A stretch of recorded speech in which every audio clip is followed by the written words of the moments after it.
누가복음 9장 51절에서 62절까지의 말씀 우리 한 절씩 교독하도록 하겠습니다. 예수께서 승천하실 기약이 차감해 예루살렘을 향하여 올라가기로 굳게 결심하시고 사자들을 앞서 보내심에 그들이 가서 예수를 위하여 준비하려고 사마리아인의 한 마을에 들어갔더니 예수께서 예루살렘을 향하여 가시기 때문에 그들이 받아들이지 아니하는지라. 제자 야고보와 요한이 이를 보고 이르되 주여 우리가 불을 명하여 하늘로부터 내려 저들을 멸하라 하기를 원하시나이까. 예수께서 돌아보시며 꾸짖으시고 함께 다른 마을로 가시니라. 길 가실 때에 어떤 사람이 여짜오되 어디로 가시든지 나는 따르리이다. 예수께서 이르시되 여우도 굴이 있고 공중에 새도 집이 있으되 인자는 머리 둘 곳이 없도다 하시고 또 다른 사람에게 나를 따르라 하시니 그가 이르되 나로 먼저 가서 내 아버지를 장사하게 허락하옵소서. 이르시되 죽은 자들로 자기의 죽은 자들을 장사하게 하고 너는 가서 하나님의 나라를 전파하라 하시고 또 다른 사람이 이르되 주여 내가 주를 따르겠나이다마는 나로 먼저 내 가족을 작별하게 허락하소서. 예수께서 이르시되 손에 쟁기를 잡고 뒤를 돌아보는 자는 하나님의 나라에 합당하지 아니하니라 하시니라. 아멘. 우리가 어떤 것을 무언가를 배우려고 할 때 학원을 이렇게 등록하거나 그렇게 하잖아요. 학원을 등록하려고 하면 대부분 좀 레벨 테스트라는 것을 합니다. 레벨 테스트를 할 수 있는 곳은 하고, 그리고 그렇지 않은 학원은 이제 물어봐요. 어느 정도 수준인지. 그래서 어느 정도 수준을 가지고 적절한 그런 학습을 진행하기 위해서 학습자의 수준을 테스트하고 그 수준에 맞는 교육을 진행하기 위해서 이런 테스트를 진행을 합니다. 고급 교육들, 좋은 교육들 다 좋습니다만 내가 소화하지 못하고 이해하지 못하면 더딜 수밖에 없거든요. 내가 알지도 못하는 용어들을 가지고 아무리 훌륭한 박사님이 나와서 이야기를 하더라도 내가 알아듣지 못하면 그것이 내 것이 되지 못한다고요. 그래서 적정한 수준에 따른 적절한 교육이 학습자에게는 유익한 것입니다. 무조건 어려운 수업을 듣는다고 좋은 것이 아니다라고 하는 거예요. 내 수준에 맞게끔 한 걸음 한 걸음씩 가는 것이 중요합니다. 여러분들 믿음도 그러합니다. 사도 바울은 그래서 비유로 이야기를 하기를 고린도 교회를 향하여서 내가 너희에게 저주로 말하였지 밥을 먹으라고 하지 않았다라고 하는 표현을 이야기를 합니다. 그러니까 그들의 수준을 이야기하는 것이거든요. 그들의 영적 수준이 젖을 먹을 수준이지 밥을 먹을 수준이 아니었다고요. 그것을 젖을 먹을 단계와 밥을 먹을 단계로 나누어서 그렇게 고린도 성도들에게 이야기를 하는 겁니다. 여러분들 이것은 이상한 것이 아니죠. 아이가 태어나면 당연히 아이는 태어날 때 그가 소화할 수 있는, 그 아이가 소화할 수 있는 것을 먹어야 됩니다. 그것이 젖을 먹고 그렇게 자라는 거죠. 근데 조금 자라다 보면 이제 그 아이가 성장하게 되면 그 다음에는 이유식을 먹기도 하고요. 조금 더 가면 이제는 밥을 먹어보기도 하고 나중에는 어른들처럼 어른들보다 더 밥을 먹기도 이렇게도 합니다. 과정이 있는 거잖아요, 그렇죠? 그래서 틀린 게 아니라는 거예요. 젖을 먹을 단계가 있는 것이지 젖을 먹는다고 비난할 필요는 없어요. 그런데 문제는 뭡니까? 그냥 젖만 먹고 있으면 안 된다라고 하는 거예요. 그냥 그 수준에만 머물러 있으면 안 되는 거예요. 사람이 성장할수록 성장하면서 이제 젖을 먹다가 이유식도 먹어보고 그리고 단단한 음식도 먹을 수 있는 것처럼 믿음도 반드시 성장할 수 있어야 돼요. 계속 젖을 먹으려고만 하면 안 되는 겁니다. 여기 계신 분들 중에 어린 시절이 없는 분들이 아마 없을 거예요. 그래서 어린 시절은 틀린 것이 아니라 분명히 그 과정은 거친다. 그러나 성장하지 않는 것이 그것이 우리가 건강하지 않는 것이다. 그래서 반드시 젖을 먹는 단계를 지나서 밥을 먹는 단계까지 걸어가야 되는 거예요. 성경을 보면 예수님도요 항상 이러한 노련함으로 제자들을 가르치셨습니다. 예수님의 가르침을 보면 크게 한 3단계 정도로 나눌 수가 있어요. 첫 번째 단계가 뭐냐면 예수님이 누구신가라고 하는 것에 대해서 제자들에게 첫 번째 가르치셨습니다. 예수님의 첫 번째 교육의 목표셨어요. 첫 번째 교육의 단계는 그들에게 내가 누군가를 가르치는 겁니다. 하나님의 아들 예수 그리스도, 그것을 가르치고 싶으셨어요. 그래서 예수님의 다음 챕터가 넘어갈 때를 보면 이 베드로를 대표하는 제자의 고백을 들으시고 다음 단계로 넘어가는 거예요. 이 베드로의 고백이 뭡니까? 주는 그리스도시요 살아계신 하나님의 아들이십니다. 그때 주님께서 칭찬을 많이 하시죠. 바요나 시모나, 이것을 알게 하니는 혈육이 아니라 하늘에 계신 내 아버지시다. 그러면서 그 다음부터 제자들에게 뭘 교육하시냐면 예수님의 죽으심과 부활을 가르치는 거예요. 그 전까지는 그것을 가르치지 않으십니다. 왜요? 그 단계가 아니기 때문이에요. 그 단계가 아니기 때문에 예수님께서는 그들에게 분명히 하나님의 아들 예수 그리스도를 가르치셨고, 그 다음 단계로는 죽으심과 부활을 가르치시는 겁니다. 그 다음 단계는 뭘까요? 그 다음 단계는 바로 성령의 충만함과 아마 역사일 거예요. 주님께서 이제 내가 떠나고 너희에게서 보혜사 성령님이 오실 것이다 라고 이야기를 하면서 그들에게 성령을 기다리라 라고 말씀을 주셨죠. 그래서 예수님께서도 그 단계별로 그것이 하루아침에 동시에 이루어질 수는 있습니다. 교육이 하루아침에 이루어질 수도 있죠. 그러나 그런 교육의 단계를 통해서 제자들에게 먹이셨던 예수님, 그 노련한 예수님을 분명히 우리가 볼 수가 있습니다. 제자들의 믿음의 상태를 확인하셨고 그들을 가르치셨다고요. 그렇다고 해서 제자들의 눈치를 보셨다는 이야기는 아닙니다. 그들에게 가감없이 그저 돌려 말하지 않으시고 그저 직설적으로 항상 말씀을 하셨습니다.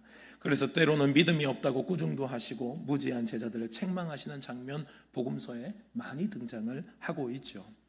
오늘도 우리가 읽은 본문의 말씀을 보면요, 제자들의 믿음의 수준이 보여요. 제자들의 믿음의 수준이 등장합니다. 그리고 그런 제자들을 향해서 하나님의 나라를 어떻게 걸어가야 될지에 대해서 주님은 다시 알려주시는, 다시 가르치시는 그 말씀이 기록되어 있습니다. 오늘 본문 51절의 말씀을 보면요, 먼저 시작이 예수님께서 이제는 기약이 차셔서 승천하실 기약이 차감에 예루살렘을 향하여 올라가시기로 굳게 결심을 하십니다. 이제 예수님께서 이 땅에 오신 목적을 이루려고 하신 거예요. 예수님이 이 땅에 오셔서 가르치기도 하시고 고치기도 하셨지만 진짜 목표가 뭐냐면 십자가에서 죽으시는 거였다고요. 그래서 예루살렘을 지금 향하여 올라가는 거예요. 그러니까 지금 예수님의 공생의 이제 막바지, 하이라이트로 이제는 가려고 하시는 것입니다. 그래서 예루살렘을 향해 가시는데 그 예루살렘을 향해 가는 길목이 사마리아 마을이거든요. 사마리아 마을. 사마리아를 통과하려고 하십니다. 그런데 그 빠른 길, 쉬운 길, 편한 길, 그들이 많이 다니는 그 길, 사마리아를 통과하려고 할 때 그들이 허락하지 않는 거예요. 여기는 좀 역사적인 배경들이 있습니다. 사마리아인들과 유대인들은 종교적으로 그리고 역사적으로 혈통적인 이유로 사이가 좋지를 않아요. 사마리아는 원래 분열 왕국 시대, 남유다와 북이스라엘이 갈라져 있을 그 시대에 북이스라엘의 수도거든요. 북이스라엘의 수도가 사마리아였습니다. 그래서 북이스라엘이 이후에 아수르에 의해서 멸망을 당할 그때에 아수르가 북이스라엘 점령하고 난 다음에 이제 자기 백성들, 이방인들을 사마리아로 데려왔거든요. 그래서 거기에서 정착을 시켰어요. 사마리아를 보면 이제 이방인들과 유대인들이 섞이는 거예요. 거기서 역사적으로 거기에 아픔이죠, 그들이. 그런데 유대인들이 보기에는 어떠냐면 혈통이 섞이는 것은 굉장히 예민한 문제거든요. 순수한 혈통, 유대인의 혈통, 그것이 구약에서부터 계속 강조되어 왔고 그 혈통이 하나님 앞에 인정받는다고 믿었던 거예요. 그러니까 유대인들의 입장에서 사마리아인들은 어떻게 보겠습니까? 너희는 섞인 민족, 너희는 섞인 민족이라서 이전에 이제 예루살렘을 성전을 건축하거나 이럴 때도 그들은 끼워주지 않았다고요. 그들을 배제시키고 자기들끼리 그렇게 짓는 겁니다. 그러니까 너희들은 순수한 혈통이 아니니까 그것을 인정하지 않는 거예요. 사마리아 사람들의 입장에서 어떻겠습니까? 우리의 역사적으로 이런 아픔들을 품어주지 못하는 그들을 향해서 증오와 미움이 있을 수밖에 없는 거예요. 그러니까 서로가 그렇게 바라보는 시각이 그렇게 증오와 멸시와 또 증오가 계속 그렇게 유대인과 사마리아인들의 관계가 형성이 되는 겁니다. 북이스라엘 백성들에게는 아픔이죠. 그러나 사마리아인들을 유대인들이 그렇게 품어주지 못했기 때문에 사마리아인들도 그들을 증오했던 그런 관계였습니다. 그러니 예수님께서 그곳을 지나가려고 할 때 사마리아 백성들이 그것을 동의하지 않는 거예요. 사마리아 사람들이 허락하지 않는 겁니다. 그러니까 이것이 여러분들 다른 백성들이, 다른 마을들이 예수님을 영접하지 않는 것과는 조금은 다르죠, 그죠? 거기에 예수님을 받아들이지 않는다라고 하는 것 이상의 역사적인, 종교적인, 혈통적인 배경이 그 안에 있는 겁니다. 예수님의 자체를 받아들이는 것이 아니라 그 아픔이 있었기 때문이에요. 그런데 그럼에도 불구하고 이런 것을 아는지 모르는지 제자들은 그냥 거기에 화가 나는 거예요. 아니 그냥 쉽게 그냥 지나가면 되는 거고 잠깐 그냥 지나가라고 하면 되는데 왜 그걸 허락해 주지 않냔 말이에요. 제자들은 그게 속이 상해요. 그래서 54절의 말씀을 보면요, 야고보와 요한으로 대표되는 제자들의 마음이 어떠했냐면 예수님께 이렇게 말을 하는 겁니다. 주님, 우리가 불을 명하여 하늘로부터 내려 저들을 멸하라 하시기를 원하시나이까? 라고 물어봅니다. 제자들의 마음이 어땠다는 거예요? 하나님, 주님 너무 화가 나는데 저들에게 한번 본때 한번 보여주십시다. 아니 주님 하실 수 있잖아요. 한번 본때를 보여주고 하늘에 불 한번 내리면 저들이 싹 다 물러날 겁니다. 이런 마음이라고요. 지금 제자들이 비슷한 마음이에요. 물론 야고보와 요한의 말이었긴 하지만 여러분들이 요한과 야고보 그리고 때로는 베드로 제자들로 대표되는 이런 이야기들은 그냥 제자들의 이야기라고 보시면 돼요. 그들의 성향이 툭툭 튀어나오긴 하지만 제자들도 같은 마음이어서 그런 이야기들을 하고 있는 겁니다. 제자들은 예수님과 자신들이 거절당한 상황을 어떻게 하고 있어요? 매우 분노하고 있다고요. 감히 예수님을 이런 마음을 가지고 있는 거예요. 그들에게는 어렵지 않은 길이었고 목적지로 가는 가장 빠르고 편한 길이었기 때문입니다. 그래서 야고보와 요한이 생각한 해결책은 뭐예요? 불만 한번 내리면, 불 한번 내리면 그냥 상황 종료 그렇게 되지 않겠습니까? 라고 이야기를 하는 거예요. 이 상황에서 그들에게 보여줄 수 있는 가장 효과적이고 빠른 방법, 불 내리는 거라고 생각을 하는 거예요. 여러분들 만약에 실제로 불이 내렸다면 어떻게 됐을까요? 주님께서 허락하셔 그럴 일이 없습니다만 불이 내려졌다면 사마리아 사람들이 벌벌 떨면서 길을 내주지 않았겠어요? 그리고 소문이 퍼지면은 어떡하게 예수님의 길은 이제 형통하겠죠. 이제 가는 길마다 그 길을 막아선 자가 있겠습니까? 그냥 쭉쭉쭉쭉 그냥 잘 걸어가시겠죠. 근데 여러분들 그것이 주님의 방법이 아닌 거예요. 주님의 방법이 아니기 때문에 주님께서는 제자들을 꾸짖으시는 거예요. 확실한 해결책인 것 같지만 옳은 방법이 아니라고요. 그러니까 여러분들 우리가 항상 기억해야 될 것은 그리스도인은 그리스도인의 방법이 있는 거예요. 우리가 먹어야 될 게 있고 먹지 말아야 될 게 있다고요. 마귀가 처음에 예수님을 시험했던 게 뭐예요? 돌을 떡으로 만들라는 거예요. 그거 예수님 못하세요, 여러분? 그리고 또 예수님은 지금 금식하면서 굶주린 상태셨는데 이게 지금 딱 맞는 이야기를 나에게 하네 라고 하며 그 돌을 떡으로 만들었더라면 예수님 배도 차고 금식하신 김에 배도 채우고 또 마귀가 이야기한 조건도 가져오고 그러면 얼마나 좋겠어요. 근데 그때 예수님의 대답이 뭐예요? 사람이 떡으로만 살 것이 아니라는 거예요. 하나님의 입에서 나오는 말씀으로 살아야 된다는 거예요. 여기는 기준이에요, 여러분. 우리는 먹어야 될 게 있고요, 먹지 말아야 될 게 있어요. 해야 될 것이 있고 하지 말아야 될 것이 있는 거예요. 하지 말아야 될 것은 아무리 그것이 나에게 유익한 것 같아도 절대로 가면 안 되는 거예요. 그것이 하나님께서 우리에게 주신 분명한 기준입니다. 그 기준을 우리가 깨뜨리면 안 된다고요. 주님께서 그것을 왜 안 하셔서 힘이 없어서요? 주님께서 하늘에서 불을 못 내리셨어요? 그것이 빠르고 확실한 방법인지 몰라서요? 아니요, 주님은 다 아셔요. 이 땅에서 주님께서 그렇게 하셨으면은 이 땅에서 다 형통했겠죠. 주님이 가는 길이 뭐가 외로우셨겠어요. 옆에 쟁쟁한 자들 다 줄 세워놓고 주님이 군림하면서 다니셨겠죠. 근데 그거 주님의 방법이 아닌 거예요. 그러니 주님은 그 방법 안 쓰시는 거라고. 그게 마귀의 유혹이라고. 예수님은 그들을 꾸짖으십니다. 그리고 오늘 본문에 보면 55절의 말씀을 보면 예수님께서 돌아보시고 그들을 꾸짖으시고 라고 하는데 아마 여러분들의 성경에도 각주가 하나 달려 있을 겁니다. 고대 사본에 대한 이야기를 해요. 고대 사본에는 여기에 더 추가된 말씀이 있는데요. 이르시되 너희는 무슨 정신으로 말하는지 모르는구나. 인자는 사람의 생명을 멸망시키러 온 것이 아니요 구원하러 왔노라 하시고 라고 하는 고대 사본의 이야기가 각주로 달려 있습니다. 이것이 성경 안에 직접적으로 들어간 건 아니지만 주님의 마음을 잘 나타내죠. 주님의 마음이 뭐예요? 내가 저들을 멸하려고 이 땅에 온 줄 아느냐? 나는 멸망자가 아니라 나는 구원자다라고 말씀을 하시는 겁니다. 여러분들, 예수님이 쉬운 길을 몰라서 안 하신 게 아니에요. 그러나 예수님의 방법, 하나님의 방법이 아니었기 때문에 안 하는 겁니다. 여러분들 이것을 잘 기억하셔야 돼요. 그리스도인들이 가야 될 길과 가지 말아야 될 게 있어요. 못하는 게 아니에요. 모든 것들이 가합니다. 그러나 모든 것들을 가하다고 해서 모든 것들을 다 하면 안 되는 거예요. 하나님께서 기뻐하시는 게 있고 하나님께서 기뻐하지 않으시는 길이 있는 겁니다. 만약에 예수님께서 자신을 대적했던 자들에게 불을 내리시거나 팔다리가 부러졌다고 여러분들 생각해 보십시오. 여러분들, 그럼 예수님의 길이 얼마나 쉬웠겠어요? 예수님이 걸어가시는 길에 다 비키지 않겠습니까?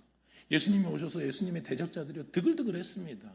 예수님 앞에도 감히 예수님 앞에, 천지의 창조주이신 예수님 앞에 감히 나와서 말씀으로 싸움을 걸어오고 안식일 논쟁하고 그런 겁 없는 자들이 있었어요. 근데 그런 자들에게 주님이 말씀이 끝나신 후에 그들을 돌이켜서 팔 다리가 하나씩 부러지게 하셨더라. 만약에 여러분들 그랬다면 대적한 자가 있었겠어요? 만약에 여러분들, 오늘도 우리가 주일날입니다만 오늘도 교회 오지 않는 자들, 말씀 앞에 서지 않는 자들이 갑자기 병이 생기거나 갑자기 시름시름 앓거나 갑자기 큰 문제가 생겨, 만약에 여러분들 그랬다고 생각해 보십시오. 감히 누가 예배 빠질 자가 있겠습니까? 아우, 예배 빠지면 나 이렇게 팔다리 부러지나 보다, 그러고 겁나서 오지 않겠어요? 근데 여러분들, 그거 주님의 방법이 아닌 거예요. 하나님의 방법이 아니라고요. 주님께서 주님이 그들을 깨닫게 하시기 위해서 논쟁하신 적은 있어요. 그런데 그들에게 물리적인 힘은 행사하지 않으셨습니다. 주님 방법이 아니기 때문이에요. 그래서 주님께서 말이 통하지 않는 그들에게 그들을 사랑하는 마음으로 실컷 이야기하시고, 그 다음에 주님의 방법은 뭐냐? 그냥 지나쳐 가시니라. 이런 거 주님의 방법이에요. 그냥 그들을 무시하고 그냥 지나가시는 거예요. 이것이 그들까지 사랑하셨던 주님의 방법이셨다고요. 주님의 방법은 그들이 팔다리가 부러지고 하늘에 불 내리고 이런 방법이 아니라고요. 파괴적인 방법, 멸망의 방법이 아니라고요. 예수님께서 이 땅에 오신 이유는 멸망이 아니라 구원이시기 때문이에요. 그러나 제자들은 예수님이 따르는 이 길을 이해하지 못하는 거예요. 성숙하지 않았기 때문에. 여러분들이 이들에게 믿음이 없어요? 믿음이 없지 않다니까요. 여러분들이 이들이 가지고 있는 것은 대단한 믿음입니다. 여러분들이 이들이 예수님께 확신을 가지고 뭐라고 물어요? 주님, 하늘에서 불 내리게 할까요? 여러분들이 이 믿음이 작은 믿음 같으세요? 하늘에서 불 내리게 하는 것을 제자들은 확실히 믿었다니까요. 확실히 분명히 주님께서 허락만 하시면 하늘에서 불이 내려올 줄 믿었어요. 여러분들이 이것이 제자들이 가진 실제 믿음이었다고요. 예수님께서 예루살렘을 향해 가실 때이니 이제 사역에 막바지잖아요. 제자들은 3년 동안 예수님을 따라다니면서 수많은 기적을 경험했습니다. 그러면서 제자들이 가진 장착한 믿음이 뭐냐면, 주님은 다 하시는구나. 주님은 정말 능력 있으시구나. 주님은 정말 하나님이 맞으시구나. 그러면 하늘에 불 내리는 거 일도 아니죠, 여러분. 그러니까 제자들이 가지고 있는 믿음이 절대 수준 없는 믿음이 아니에요. 수준이 있는 믿음이에요. 그런데 주님이 원하시는 믿음의 분량은 아닌 거예요. 미성숙한 믿음이라는 겁니다. 성숙하지 않은 거예요. 이 믿음은 대단한 믿음 같지만 여러분들, 주님이 기뻐하시는 믿음이 아니에요. 이 믿음도 대단하다니까요. 하늘에서 불 내리는 거 얼마나 대단한 거예요. 여러분, 내가 기도하면 주님이 이루어주시지 믿는다는 이 믿음을 가진 것만으로도요, 대단한 믿음이에요. 그런데 거기가 그 믿음이 주님께서 기뻐하시는 수준 정도의 믿음은 아니었다는 거예요. 하늘에 불 내리는 것으로 그치지 않아요. 그 수준으로 머물면 안 되는 거예요. 예수님과 전혀 다른 방법이었기 때문에, 예수님과 전혀 주님의 마음과 다른 마음이었기 때문에 그 믿음이 대단한 믿음처럼 보일지라도 하나님의 방법이 아닌 미성숙한 그들의 모습을 보게 되는 겁니다. 여러분들, 성숙한 제자는요, 화려한 기술을 가진 자가 아니에요. 화려한 기적을 베푼 자가 아닙니다. 여러분들, 마귀는 기적을 못 베풀어요? 이 땅에서 마귀도요, 여러분, 기적을 베풉니다. 기적을 일으킨다고요. 그러니까 여러분들, 기적 쫓아가시면 안 돼요. 기적 가운데서 그것이 하나님의 뜻인지 아닌지를 분별할 수 없다면 그 기적에 자꾸 놀라면 안 돼요. 기적이 어떤데요? 마귀도 하고 주님도 하시지만 마귀도 한다고요. 이 땅에서 귀신도 얼마든지 행하는 것이 기적이에요. 여러분들, 무당한테 가보십시오. 진짜 용한 무당은요, 맞춘다니까요. 진짜 알아맞혀요. 정말 거기서 길을 제시하는 것 같아요. 영적인 세계이기 때문에 그게 가능한 거예요. 마귀도 알기 때문에 그래요. 그러나 그 길 끝에는 생명이 아니에요. 멸망이라고요. 주님 안에 있어야 우리는 생명을 취할 수 있는 겁니다. 주님의 방법이 있고 주님의 방법이 아닌 것이 있다고요. 화려한 기술이 전부가 아니에요. 불을 내리는 기술, 기적을 일으키는 기술이 전부가 아니라고요. 그것이 성숙함을 말하지 않아요. 물론 영혼을 섬기기 위해서 주님이 하셨던 것처럼 이 땅 가운데서 주님을 믿을 때 기적이 일어납니다. 지금도 여전히 일어나요, 여러분. 그러나 영혼을 향한 마음이 없다면요, 이러한 기적은요, 진짜 주님께서 원하시는 목적을 이룰 수가 없다고요. 기적은 그냥 기적으로 끝나면 안 돼요. 기적은 꼭 요한복음에서 기적을 표적이라고 이야기를 하죠. 기적을 표적이라고 이야기하는 이유는 그 기적이 향하고 있는 곳이 있기 때문이에요. 요한복음에서 특별히 그런 이제 기적들로, 그런 표적으로 7개를 그렇게 배치를 해놓거든요. 그래서 가장 마지막 표적이 뭡니까? 나사로가, 죽은 자가 살아나는 표적이에요. 그게 의도적인 배치입니다. 그게 뭐예요? 예수님께서 죽었다가 살아나시는 것을 마지막 이 나사로를 통해서 보여주시고 본인도 그렇게 직접 부활하신다. 의도를 가지신 기적이셨어요. 그러니까 모든 기적의 의도가 뭐냐면 나를 보라는 거예요. 나를 보라는 거. 이 기적을 일으킨 내가 누군가를 주목하라는 것이 주님의 표적의 의미였다고요. 그러니까 여러분들 표적이 표적으로 끝나면요, 그냥 오병이어의 기적이 일어났네, 먹고 배불렀네, 그럼 끝나면 안 되는 거예요. 그것을 일으킨 자, 오병이어로 수천 명을 먹이신 그분이 누구인가를 봐야 되는, 그분을 주목하지 않으면 의미가 없어요. 하나님을 봐야 된다. 예수님을 봐야 된다고요.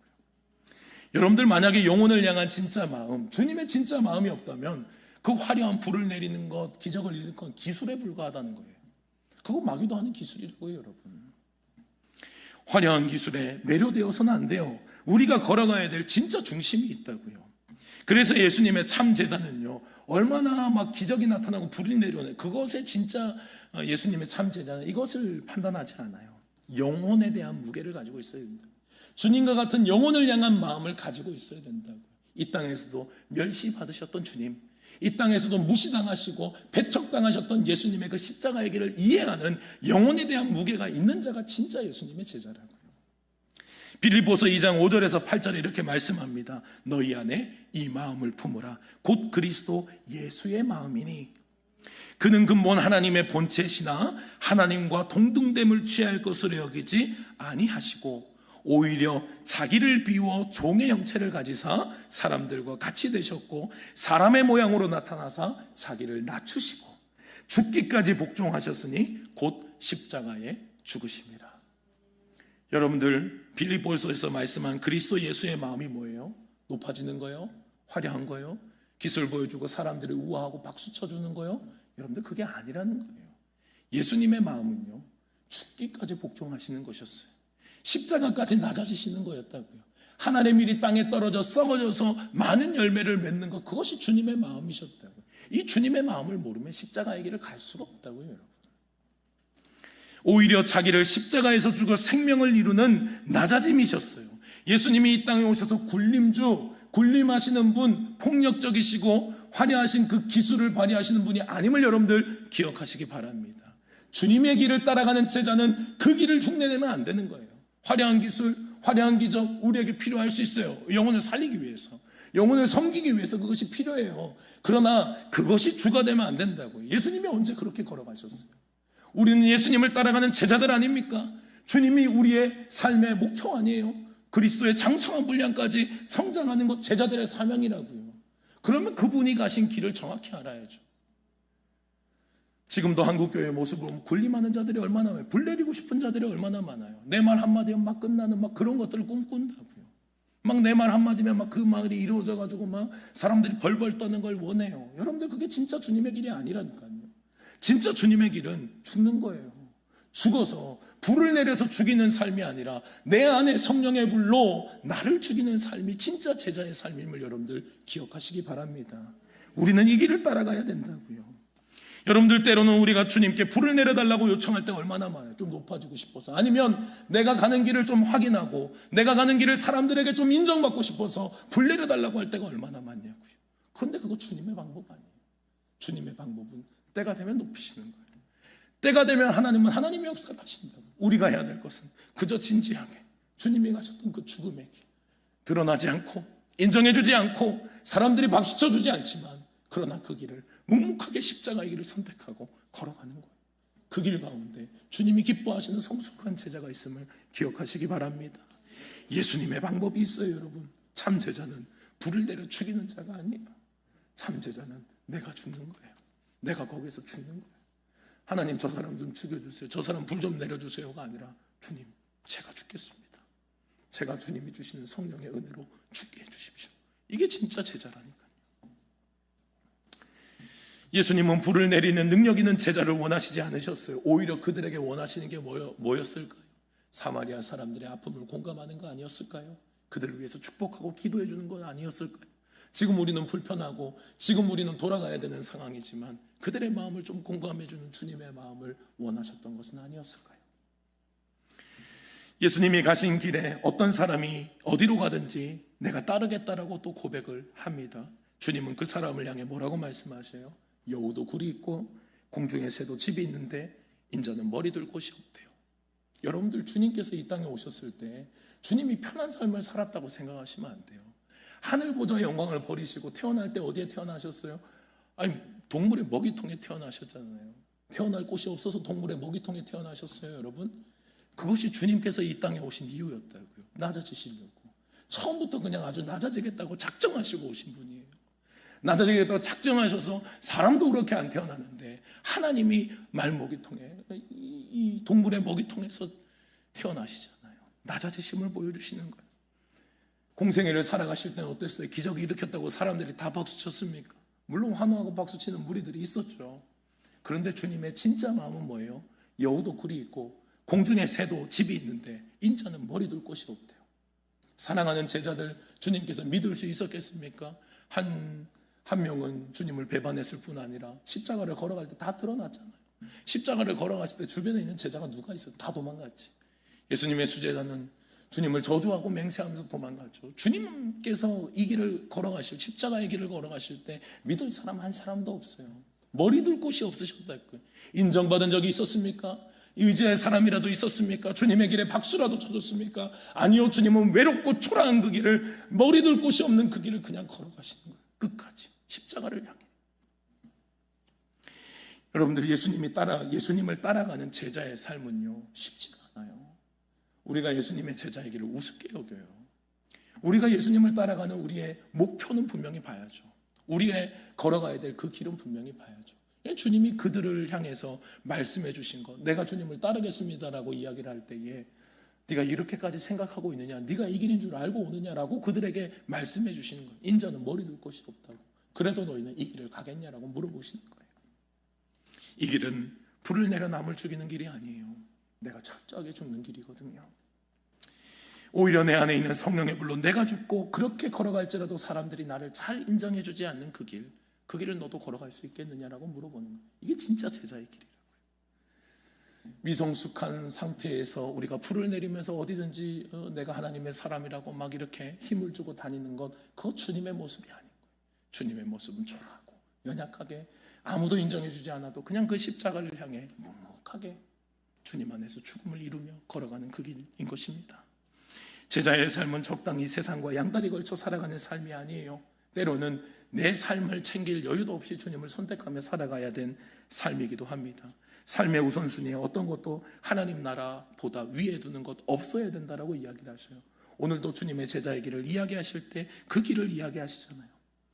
아버지를 장사하게 허락해달라는 말에 주님이 대답하신 말이 뭡니까? 죽은 자들을 장사하게 하고 너는 가서 하나님의 나라를 전파해라. 여러분들이 이것이 주님께서 아버지를 장사하지 말아라 이런 이야기가 아니에요. 주님께서 가르치고자 하는 것은 뭐냐면 절대적인 우선순위는 하나님의 나라에 있어야 된다는 거예요. 제자로 걸어가고 살아가는 것, 여러분들 때로는 내가 내려놔야 될 것이 있어요. 내가 포기해야 될 것이 있다. 때로는 주님의 나라보다 앞선 그 모든 것들을 다 내려놔야 돼요. 하나님 나라를 향해서 믿음으로 정말 걸어갈 수 있어야 된다. 이게 진짜 제자의 삶이라고요. 우선순위에 대한 말씀이에요. 가정보다 하나님의 나라가 우선순위에 있다는 거예요. 손에 쟁기를 잡고 뒤를 돌아보는 자 하나님의 나라에 합당하지 않는다고 주님께서 말씀하잖아요. 하나님의 나라를 향해 가는 제자들의 분명한 태도를 말씀하시는 거예요. 뒤를 돌아보지 않을 자신이 있냐, 십자가를 향해 끝까지 걸어갈 자신이 있냐, 그 길을 선택해야 되는데 그게 진짜 제자인데 너희는 그 길을 따라오겠느냐. 사랑하는 여러분들, 이 주님의 가르침 앞에 여러분들의 선택은 무엇입니까? 여러분들의 대답은 무엇입니까? 느린 길이고 인정받지 못해요. 화려한 길이 아닙니다. 그런데 여러분, 그 길 끝에 주님이 분명히 말씀하시죠. 그 길 끝에 누가 있는지. 그 십자가의 길 끝에 주님이 계신 거예요. 그 길 끝에 주님께서 기다리고 계시다고요. 우리가 걸어가야 될 진정한 제자의 길이 여러분들이 이 죽음의 길이고 주님의 십자가의 길임을 여러분들 믿으시기 바랍니다. 분명히 영원한 나라에서 아름다운 멸류관을 예비하시고 기다리고 계신 주님의 그 길, 우리가 선택해야 될 진짜 제자의 길이라고요. 불을 내려 세상을 발 아래 두는 것이 아니에요. 내가 죽는 거예요. 내 안에 주님의 불이 계속해서 임하여서 내가 죽을 수 있는 그 길, 그 길이 진정한 제자의 길임을 믿으시기 바랍니다. 내 영혼에 불이 내려 내가 주님의 발 앞에 엎드리는 참 제자가 되시기를 주님의 이름으로 축복합니다. 저는 세종교회를 세워갈 때 이런 꿈을 꿔요. 저는 나름대로 젊은 나이에 담임 목회를 시작할 때 주님 앞에 기도했어요. 하나님, 어떤 교회가 되어야 합니까? 어떤 교회를 세워야 합니까? 우리가 이제 10주년을 맞아서 또 다른 10주년을 향해 갈 때에 주님께서 처음 주신 마음을 제가 다시 새겨요. 주님께서 그때 저에게 주셨던 마음이 우리 교회의 영원한 표죠. 하나님이 가장 기뻐하시는 교회예요. 하나님이 가장 기뻐하시는 교회. 갈라디아서 1장 10절의 말씀. 이제 내가 사람들에게 좋게 하랴, 하나님께 좋게 하랴, 사람들에게 기쁨을 구하랴. 내가 지금까지 사람의 기쁨을 구하였다면 그리스도의 종이 아니니라. 여러분들, 우리는 누구의 기쁨 구해야 됩니까? 교회를 세워갈 때 그 첫 마음이 그랬어요. 하나님 기뻐하시는 교회를 좀 세워보고 싶습니다. 그래서 여러분들, 저는 그냥 그렇게 걸어가고 싶어요. 허다한 무리가 모이고 불이 내려오는 그런 목회를 꿈꾸지 않고 싶어요. 그저 제자를, 정말 진정한 주님 앞에 죽을 수 있는 제자, 한 사람의 바울, 한 사람의 베드로, 내가 그 자리에 있고 싶고, 그리고 그런 바울과 베드로와 같은 다음 세대를 길러내고 싶고, 그렇게 여러분들도 주님의 나라에, 그렇게 하나님의 나라에 진정으로 반응한 진짜 제자로 우리가 함께 걸어가고 싶어요. 허다한 무리가 아니라 진정한 참제자로 한 사람이 설 수 있다면, 바울과 같은 사람이 다음 세대가 한 명 설 수 있다면, 베드로와 같은 여러분들이 한 명 설 수 있다면 그것으로 내 목회는 정말 성공이겠다라고 생각을 해요. 사랑하는 여러분들, 우리 모두가 이 길을 선택할 수 있기를 주님의 이름으로 축복합니다. 세상에서 우리 화려함을 자꾸 추구하면 안 돼요. 화려하지 말아야 돼요. 주님의 길은 초라하다니까요. 인정받지 않아요. 때가 되면 주님께서 주님의 역사들을 이루시겠지만 이 마음은 절대로 변하면 안 돼요. 이게 주님의 길이고 성숙한 교회가 걸어가야 될 길, 성숙한 제자들이 걸어가야 될 길입니다. 주님 안에 죽는 많은 제자들이 우리 교회 안에서 세워질 수 있기를 주님의 이름 축복합니다. 여러분들이 꼭 그 주인공이 되어서 하나님 나라에 기억되는 위대한 하나님의 사람들이 다 되시기를 주님의 이름으로 축복합니다. 주님, 돌을 떡으로 바꾸는 것은 주님의 뜻이 아닙니다. 그것을 할 수 없는 것이 아니라 하지 말아야 될 그리스도인의 걸음입니다. 제자가 걸어가야 될 마땅한 걸음이 있습니다. 불을 내리는 것, 마땅히 내가 할 수 있고 내 믿음이 있다고 할지라도 그것은 하면 안 되는 것입니다. 주님의 뜻을 우리가 항상 바라보며 내가 믿음이 이 정도 된다라고 내가 자랑하는 믿음이 아니라 주님 앞에 썩어져 죽어져 진짜 나의 믿음, 십자가를 향해 걸어가는 그 믿음이 우리 안에 충만할 수 있도록 은혜 베풀어 주시옵소서. 진짜 그리스도인들은 드러내는 그리스도인들이 아닙니다. 내가 이 정도의 믿음이 있노라, 내가 이 정도의 기적을 일으킬 수 있노라, 그것이 제자의 길이 아니라 주님처럼 무시당하고 외면당하고 머리 둘 곳이 없는 삶이 진짜 제자의 길입니다. 하나님, 이 길을 걸어갈 때 늘 미성숙하고 늘 연약한 우리들, 세상을 향해 늘 기웃거리는 우리들에게 주님 성령의 불을 우리의 심령에 모두 부어주셔서 주님처럼 죽을 수 있는 하나님의 은혜가 우리 안에 충만케 해주시옵소서. 죽이는 자가 아니라 내가 죽는 자로 어느 곳에 있든지 죽어 하나님의 뜻을 이루어 죽어 많은 열매를 맺는 주님의 그 길, 우리의 삶을 통하여 꼭 드러내 보일 수 있도록 주님 은혜를 베풀어 주시옵소서. 그 길 끝에 주님이 있음을 믿습니다. 우리 이 땅에서 비록 화려하지 않을지라도 주님 만나는 그날 주님께서 우리를 향해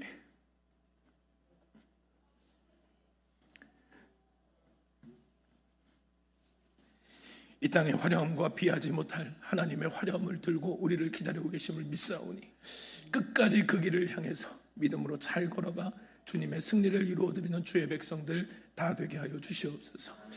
특별히 주님, 우리 함께하는 다음 세대, 우리 이제 여름 사역이 본격적으로 시작되는데 하나님, 우리 다음 세대들 안에 꼭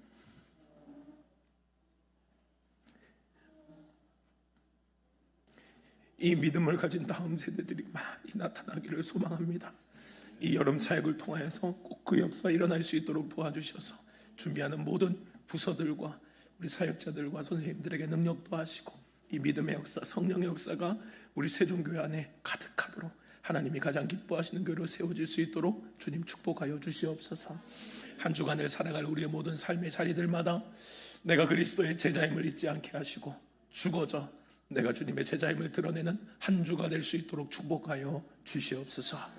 지금은 우리 주 예수 그리스도의 은혜와 하나님의 크신 사랑하심과 성령의 교통하심이 오늘도 썩어져 죽어 많은 열매를 맺었던 주님처럼 그 길을 선택하여 화려한 길, 그 길이 아니라 불을 내리는 그 길이 아니라 죽어져 주님의 뜻을 이루고자 오늘도 다짐하고 주님을 향해 걸어가는 이 자리에 모인 모든 주의 사랑하는 성도님들 머리 위에 가정과 직장과 자녀들 위에 주님께서 피로 갚주시고 세우신 세종교회 위에 이제로부터 영원토록 함께 하시기를 간절히 축원하옵나이다. 아멘.